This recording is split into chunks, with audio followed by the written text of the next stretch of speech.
Muy buenos días mwaramutse a todos los que están conectados mwebwe mwese mwihuje natwe biciye kuri satellite Amazonas canke kuri internet en diferentes países mu bihugu bitandukanye también allá donde se encuentra ndetse el n'ahariya misionero hari Miguel missionnaire Marín. Miguel Bermudas Marin Hoy uyu sábado munsi 12 kwa de gatandatu agosto de este 12 z'ukumunani mu 2023. mwaka wa 2023 Es realmente una bendición y mu by'ukuri privilegio ni ihigwe hamwe n'umugisha poder saludarles gushobora a todos kubatasha ustedes mwebwe mwese y tener compañerismo así ndetse alrededor tukayaga de la nk'uko palabra de Dios ku ijambo y su ry'Imana programa hamwe no ku mugambi que él wayo está desarrollando umugambi en este iriko tiempo irakora final, muri kino gihe ca nyuma en esta dispensación muri kino del reino. kiringo c'ubwami Abrimos nuestras Biblias allí en tuzingurure Hebreos, bibiliya zacu turabe hariya mu baheburayo capítulo 9, igice c'icenda verso 1 en adelante, donde umurongo wa mbere nos dice: ukabandanya hatubwira ngo ahora bien, aún el primer no ku isezerano rya mbere naryo ryarimwo ibirongoro by'ubuherezi rifise n'ahera terrenal, ariko ho muri iyi si porque el tabernáculo estaba kuko hari dispuesto ihema ryiteguwe en la primera mu parte ryo hino llamada harimo el igitereko santo, kw'amatara estaba el n'ameza candelabro, n'imitsima la iyo mesa biterekerwa y los y'amakuriyo panes de la iyo de la ryitwa hera proposición. Tras el segundo kandi velo, hirya y'igihuzu ca kabiri estaba la parte gikinze del tabernáculo hari ihema llamada ryitwa hera el cane lugar santísimo. Y ahí dibuja una piedra angular aho acapura ibuye rikomeza ifuruka y escribe las escrituras yandika de ivyanditswe Apocalipsis capítulo 8 ivyeshuwe igice c'umunani del 1 al 5 kuva kuri rimwe kugeza kuri y gatanu Apocalipsis capítulo n'ivyeshuwe 11 igice del ca 15 cumi al na rimwe 19 kuva kuri 15 kugeza kuri y 19 Apocalipsis 15 del 1 n'ivyeshuwe al 6, 15 kuva kuri rimwe kugeza kuri gatandatu el cual tenía un incensario de harimo oro igicaniro co y koserezwa arca ku del mibavu pacto cubierta de oro por cakozwe todas mu partes, izahabu harimwo n'isanduku y'isezerano yometse kw'izahabu impande zose irimwo rwavya rw'izahabu rurimwo manu irimwo na ya nkoni ya Aroni yashurika na vya bisate vy'amabuye vyarezwa kw'isezerano kandi hejuru yayo hari abakerubi b'ubwiza bateye igitutu umutemere wo guhongerako ivyo ntidushobora kubidonda kimwe kimwe nonaha y escribe al lado ahí yandika ku ruhande 8, ngaho ngo ivyeshuwe 8 y así dispuestas estas cosas nuko ivyo vyateguwe bityo en la primera parte abaherezi na del ntaryo tabernáculo bama entran los binjira sacerdotes mu ihema ryo continuamente para hino cumplir kugira ngo los oficios bashitse del culto, ivy'ubuherezi pero en la segunda parte ariko mu solo rya el kabiri sumo sacerdote hinjiramwo umuherezi una vez mukuru al año, wenyene rimwe no gusa sin sangre, uko umwaka la cual utaje ofrece por sí ariko mismo ntiyinjiremwo atajanye y amaraso por yo los kwitangirira pecados de ignorancia no del gutangirira ubuzimuzimo pueblo, dando al bw'abantu Espíritu Santo a entender mpwemu yera amenyekanisha atyo que aún no se había yuko inzira manifestado el ija hera camino cane al itari lugar bwerekanwe santísimo, entre tanto ihema que la rya primera parte mbere del tabernáculo rikiriho estuviese en pie.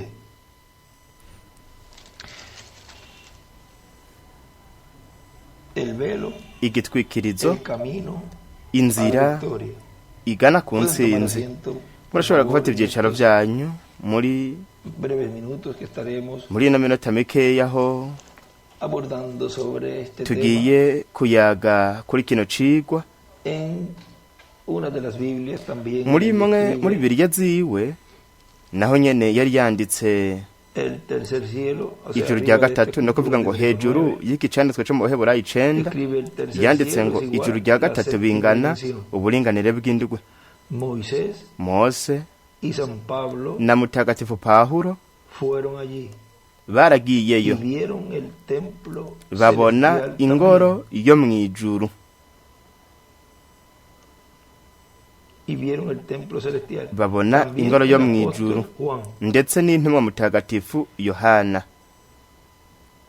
y escribe Apocalipsis 1, yandika ivyeshuwe 4, rimwe 5, kane rimwe gatanu rimwe 8 munani 11 y 15 na 15 escrituras allí. ivyo vyanditswe yavyanditsaho Y recuerden cuando leí kandi mwibuke igihe twasoma que Pablo, yuko pawulo al ver el tercer cielo, mu kubona la ijuru séptima dimensión, rya gatatu escribió uburinganire bw'indwi we ngaho yari yanditse ngo yabonye lo correspondiente ibijanye la dispensación del n'ikiringo reino, la c'ubwami tercera dispensación. candika ngo ikiringo ca Ahora gatatu mire lo que nos dice aquí rero en el mwumve mensaje ico del tubwira ngaha mu camino butumwa al bwitwa ngo Santísimo, inzira ija hera ha cane predicado el 21 bwavuzwe de marzo 21 del z'ukwa gatatu 2003 mu bihumbi bibiri Argentina, muri dice Entresarojo Argentine yaravuze ngo data William tumurabe abasigo babiri bazovugishwa estos ubwo bukozi bubiri buzoba buriko burakorwa ku munsi wa nyuma bukorwa na mpwemu yera, kuko si ku bw'ingabo kandi si ku bw'inkomezi, ahubwo ni ku bwa mpwemu wanje, ariko ni ku bwa mpwemu wanje, ni ku mwami yagize, niko waraho yavuze. Muri iki gihe ca nyuma naho ahera hacaneho ingoro yo mu mpwemu ya Kristo, niho hazokwigaragariza isanduku ry'isezerano imbere ahera hacane, umutemero wo guhongerako ku isanduku ry'isezerano, n'abakerubi babiri ku mutemero wo guhongerako, umwe umwe muri buri ruhande. Rero mu gihe ibihendwe by'ishengero byari bigihari, inzira ija ahera hacane h'ingoro yo mu buryo bw'impwemu ya Kristo ntiyashobora kugaragara kugira ngo twinjire ahera hacane. Mu gihe ibihendwe by'ishengero byari bigifise intumwa zabyo kandi bo bariko barakora, ariko intambuko y'ahera hacane h'ingoro yo mu bw'impwemu ya Kristo ntiyashobora gutangura, kuko hatari gushobora kugurwa inzira kugira ngo bakorera ahera hacane muri iyo ntambuko y'ukubakwa kw'ingoro yo mu bw'impwemu ya Kristo. Nibyo duhejeje gusoma hariya aho intumwa mutagatifu Pawulo atubwira ivyo vyose vy'uko hatashobora kuvuga ngo ntabwo hari bwagaragare, ntihari bwagaragara inzira ija ahera hacane. Ku murongo w'umunani mu gice c'icenda, igice ca mbere, ihema rya mbere rigihari, ntabwo hari kugurwa iyo nzira igana ahera hacane, igice ca mbere c'ihema kigihari. Hanyuma mwenda atawuriye amabana yakutubwira ngo, aratubwira ngo rero mwibuke Kristo buri gihe niwe nzira. Kristo yaravuze ngo ni jewe nzira n'ukuri n'ubugingo, kandi nta n'umwe aza kuri Data adaciye kuri jewe. Rero mwitegereze namwe, mu ngoro yo mu bw'impwemu duca mu nzira ariyo Kristo mu kuza kwiwe kwa mbere hamwe no mu kuza kwiwe kwa kabiri, kugira ngo dushike kuri Data, kugira ngo dushikire Imana. Murabe, Kristo niwe nzira yo gushika kuri Data mu kuza kwiwe kwa mbere no mu kuza kwiwe kwa kabiri, kugira ngo dushike kuri Data no kugira ngo dushikire Imana.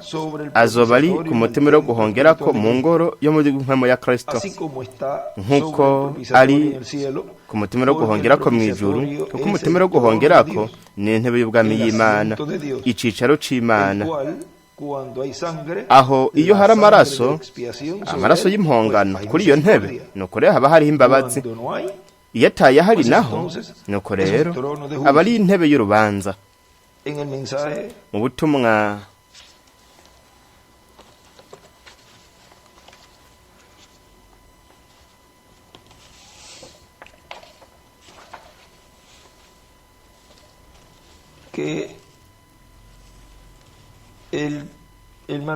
mutumwa mwedata Branham yise ngo wa musi Kalvariyo, aratubwira ku rupapuro rwa 15 na 16 aravuga ngo icyo nico Kalvariyo yasobanura. Umuntu yari ari mu buja, yashizwe mu mwidegemvyo. Umuntu yigeze guciga urubanza rwo gupfa, ntabwo yari kongera gutinya urupfu. Umuntu yipfuza igisagara cubatswe ku itanguriro, umugezi n'umwubatsi wacu akaba ari Imana, yashobora guhagarara mu nzira agahanga amaso yo mw'ijuru, kuko yidegemvya. Aleluya! We yaracunguwe, we ntakeneye guhuyuhuyisha namba, kuko araho inzira y'ubumenyi. Namba uri mukuri canke utari mukuri, Imana iduha ubuzima. Ibyaha byacu byaragiye. Uwo munsi Kalvariyo yatanze ikiguzi. Hepfo gato haravuga ngo Aburahamu ntiyaragikeneye kwiruka mu gihugu kundi arondera ico gisagara. Umunyabyaha ntagomba kwibaza namba ashobora gukizwa canke atokizwa. Umuntu agwaye ntagomba kubaza namba ashobora gukira canke atokira. Igitambara gikingurwa munsi Kalvariyo cayishuye inzira mu ntsinzi y'umwuzuro. Yandika ngaho ngo igitwikirizo, inzira igana ku ntsinzi. Imana yaduhaye ububasha bwa mpwemu wayo kugira ngo tubeho tunesheje ivyo bintu byose. idusaba gusa ko tubyizera lo que sucedió ibyabaye ujya munsi en el Calvario. i Karuvariyo. Ahora sigue diciendo aquí en nuestro rero banyakuvuga ngaha mwenda tawiriya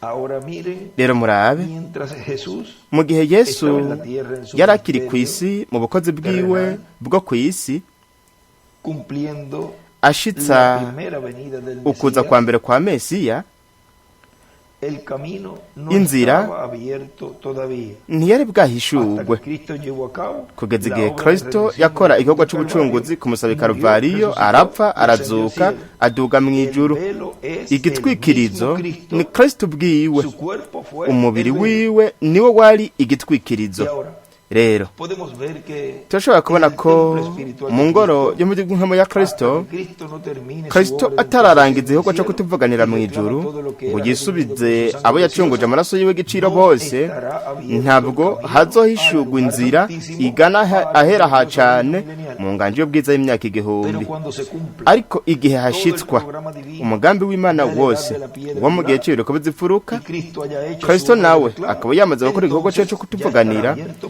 nuko plenamente rero el camino hazoba al lugar hahishuwe mu santísimo mwuzuro del templo inzira espiritual igana ahera ha de cane Cristo. h'ingoro y'umujyi w'impwemu ya Kristo. Murabe Como ingene el camino al lugar santísimo inzira del ija ahera ha Dios cane milenial, mu nganje y'ubwiza y'imyaka igihumbi que será abierto luego itegerezwa guhishurwa nyuma y'uko azoba yavuye ku ntebe yo kutuvuganira. Aho naho yaramaze kuhava ku ntebe yo kutuvuganira, kandi es abierto ese camino iyo nzira yaramaze guhishurwa, iyo ija ahera ha cane kugira del ngo glorioso reino milenial. hashinga imizi inganje y'ubwiza y'imyaka igihumbi.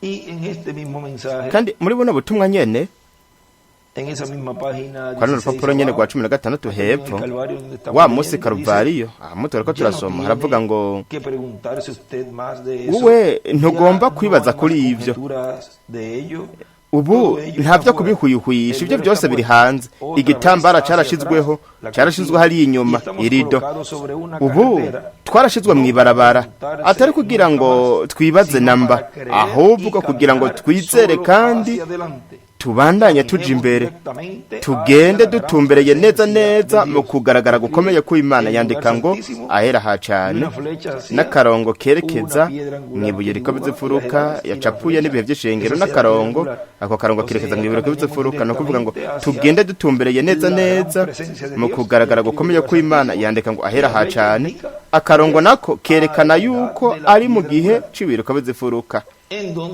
aho iryo rembo ryugururirwa, no kuvuga iyo nzira yugururwa yerekeza mu kiringo c'ubwami. Abantu yakuvuga mu Databuriyamu ngo ariko kugira ngo hahishurwe inzira igana ahera ha cane, nuko rero hategerezwa kubakwa ahera ha cane, kandi nawe ariko arubaka n'amabuye mazima, yubaka ingoro yiwe yo mu buryo bw'impwemu. Kumbure hazoba ibintu bizodutangaza igihe azovyugurura, igihe azobihishura mu mwuzuro. Ariko nubwo bizodutangaza, bizoduha umunezero, kandi mu mutima wacu hazova amashimwe dushimira umukundwa wacu Mwami Yesu Kristo ku vyo ariko arakora muri kino gihe ca nyuma mw'ishengero ryiwe, kuri mwebwe mwese no kuri jewe nanje. Rero aravuze, murabe, avuze ko hazoba ibintu bizodutangaza igihe azovyugurura, igihe azobihishura mu mwuzuro, kandi ivyo vyose nivyo we azoba ariko arahishura mu gushitswa kw'iyerekwa ry'ihema, aho hazomenyekanira ivy'imituragaro ndwi yavuze, ariryo banga ryo kuza k'umwami, ukuza k'umwana w'umuntu azananye n'abamarayika biwe. Rero murabe mu butumwa bwitwa ngo baza inzira y'ukuri iyo ariyo, hanyuma uyigenderemo. Ratubwira bwavuzwe 30 z'ukwi12 muri 2001 ngakaye Puerto Rico. Yaravuze ngo rero murabe ingene Imana yashize imbere y'ubwoko bw'Eburayo ubuzima n'urupfu, umugisha n'umuvumo, kandi ibahanura ngo bahitemwo ubugingo. Impanuro nziza ivuye ku Mana yacu. Rero mu isezerano rya kera Imana yariko yerekeza ku nzira nshasha, inzira y'ubugingo, ariyo yashushanijwe mu isezerano rya kera. Rero ino nzira ni inzira igana ahera hacane ho mw'ijuru, inzira ija kuri Data ari ahera hacane h'ingoro yo mu buryo bw'impwemu. Kandi iyo nzira itereza kwambara mubiri kugira ngo abantu babone inzira y'Imana iyo yamasigarira azocamwo. Aho rero turashobora kurondera ahantu henshi ahavuga kuri ayo masigarira, ariyo ashushanya umugwi w'abatoranijwe umugeni, abashushanywa n'amabuye mazima ari ahera hacane, ndetse kandi ayo masigarira ahuye n'ibihumbi 144.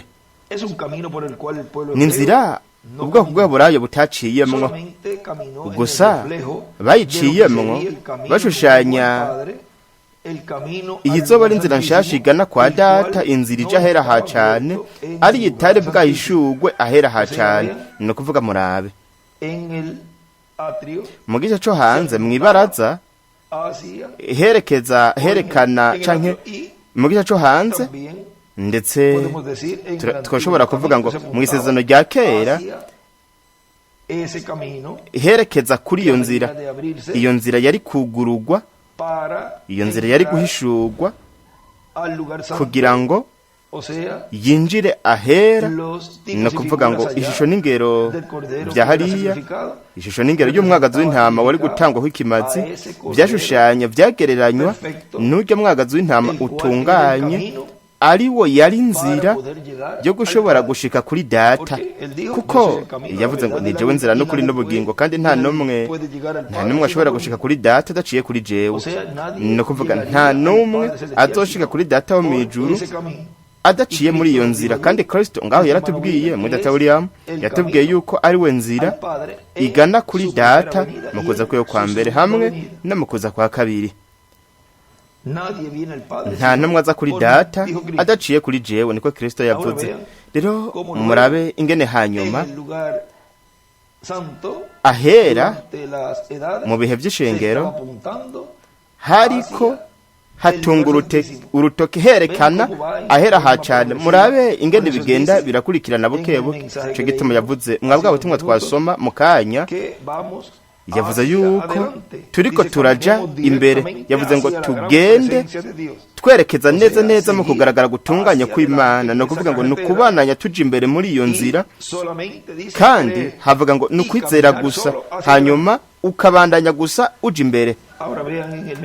Rero mwumve mu butumwa bwitwa ngo ubugingo bubohewe mu nzu y'imbohe, ku rupapuro rwa 32 aratubwira nuko rero si utangura ahubwo ni uwusozera, kandi nta buryo na bumwe wokwepa igice kimwe cy'iyo nzira hanyuma ngo ushike neza, kuko ubikoze woca wankwa mu gushika kuri meta. Nukuza neza neza nk'uko ivyanditswe bivuga.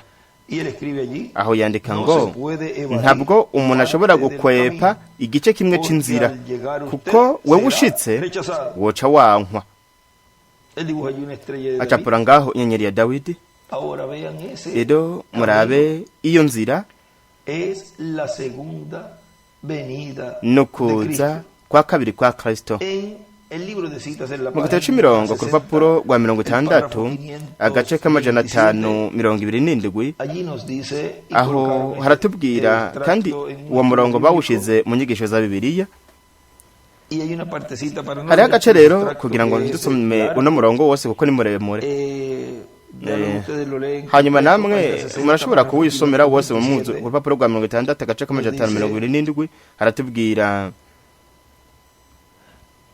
eran como las 3 de la mañana. hari nka saa 9 zo mu gatondo ndavyibaza naye navyutse ndaraba donde enfrente de mí nca ndaba imbere yanje yo venía para abajo hacia nariko manuka kuri Yorodani ngo mengo nari mpagaze ku ikarata ya Palestine nariko ndamanuka rero hari yepfo kuri Yorodani ngo mengo nashobora kumva ya ndirimbo ati ngiye kuri Yorodani hari yepfo hari umuntu ariko arayiririmba ndiko negereza rero ku ruzi narahindukiye inyuma ndaraba inzira nari nazananye yariyo nari maze kugenda nka 2/3 muri iyo nzira nerekeza kuri Yorodani naravye hakurya ya Yorodani ndavuga nto hahimbazwe Imana hakurya niho hari hashizwe amasezerano yose yari yashize mu gihugu c'isezerano nuko nari navuye kuri jewe nyene bwanje nuko ninjiye mwiyerekwa kandi wamengo nari nadugijwe hejuru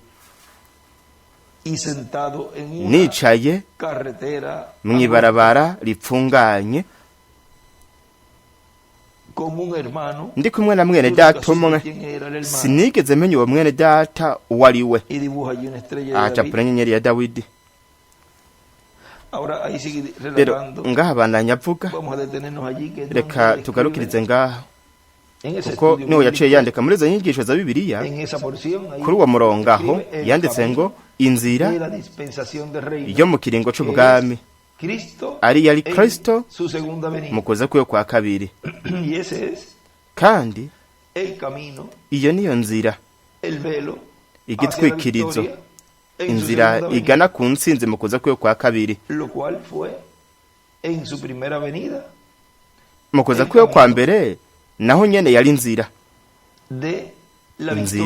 y'intsinzi inzira igana ku ntsinzi ariyo yari igitwikirizo arico cari Kristo rero ngaha bandanya havuga kuko program 32 ubugingo bubohewe mu nzu y'imbohe hepfo gato haravuga ngo kandi wowe ugerageje gushika mu bundi buryo nuko ku rubanza uzokwankwa wowe utegerezwa kuza uciye mu buryo bumwe rudende buhari hari inzira imwe rudende Yesu Kristo kandi Kristo ni jambo ari we agenzura ibintu byose yasezeranye mu gihe kibereye murabitahura ni byiza acapure biriko bifuruka n'ibihe by'ishengero no kuvuga ngo byose birafise urutonde umugambi w'Imana kandi ni murabe ku papuro wa 32 mu butumwa bwitwa kubera iki bateleje kuba abungere haravuga ati murabe bo baridodomvye bidodombera uburyo bwari bwashizweho n'Imana niyo mpamvu bapfuye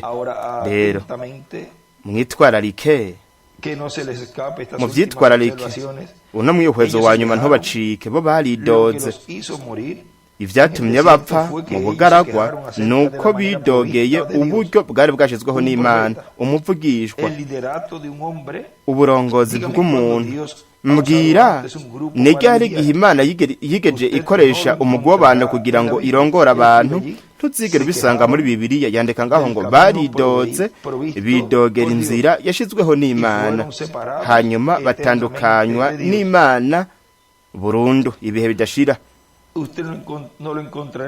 ntuzigera bisanga muri Bibiliya umuntu bo turongo dutatu ijambo ryaje kuri Mose Kora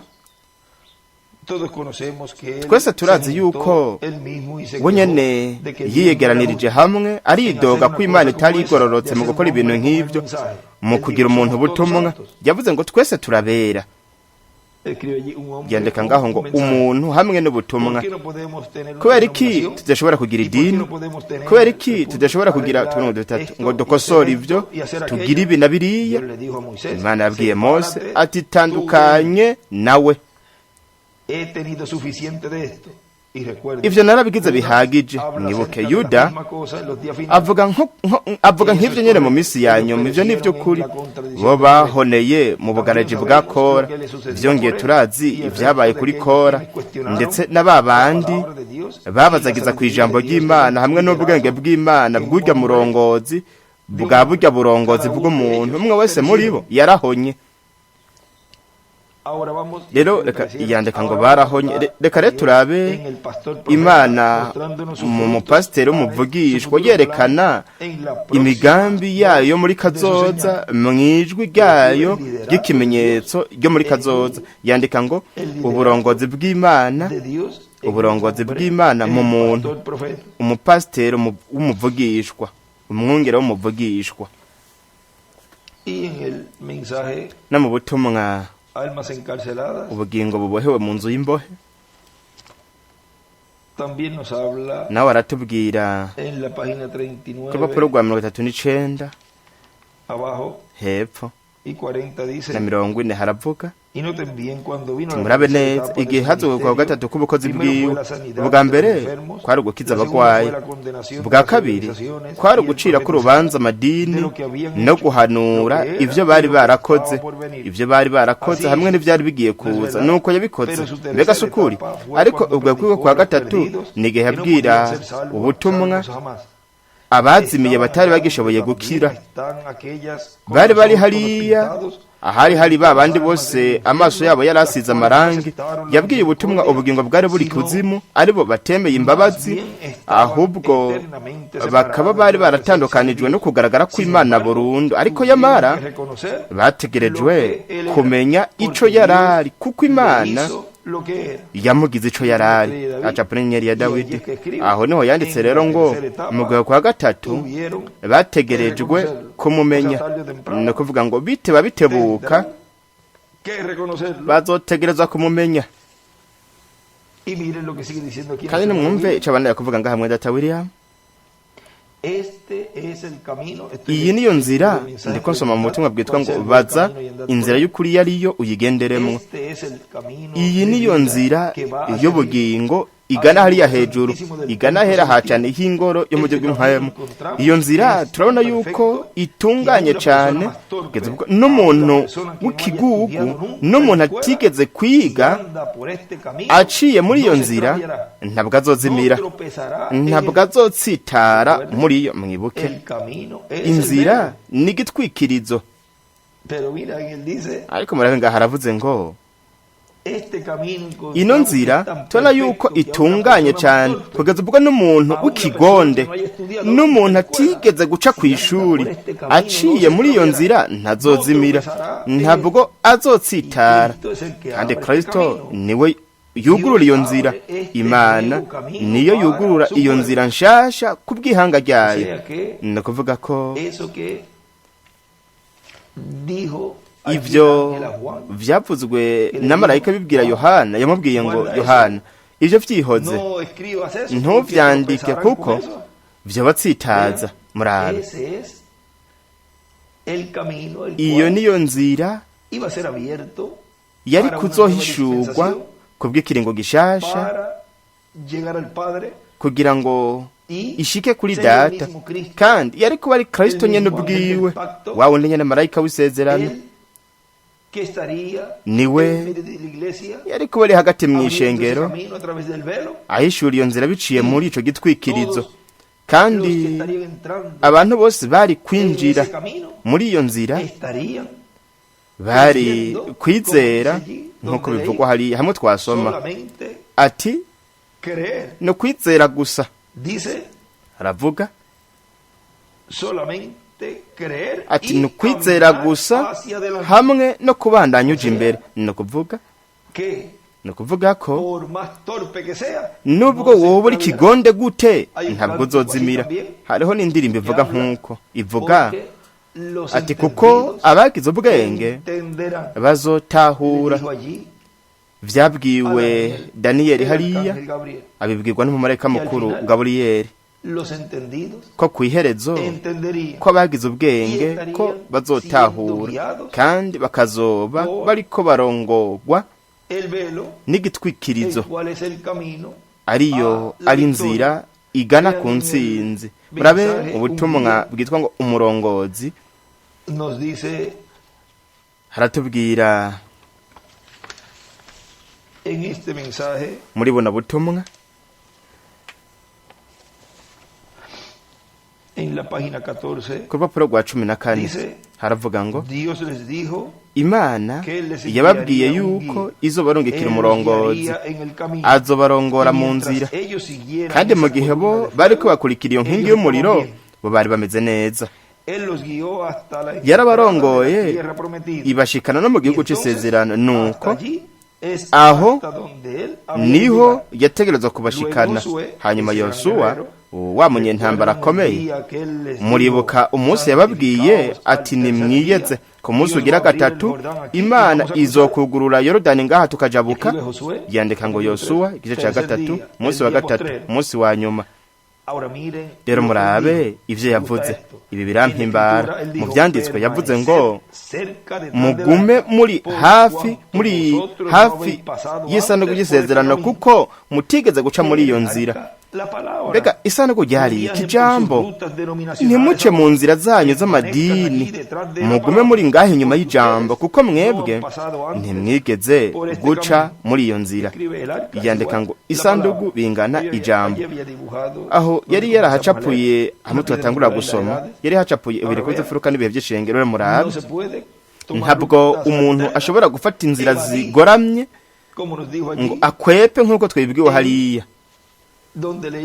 Hamwe twasoma mu bugingo bubohe mu nzu y'imbohe, ntabwo umuntu ashobora gukwepa igice kimwe cy'iyo nzira, kuko ku iherezo yo kwankwa.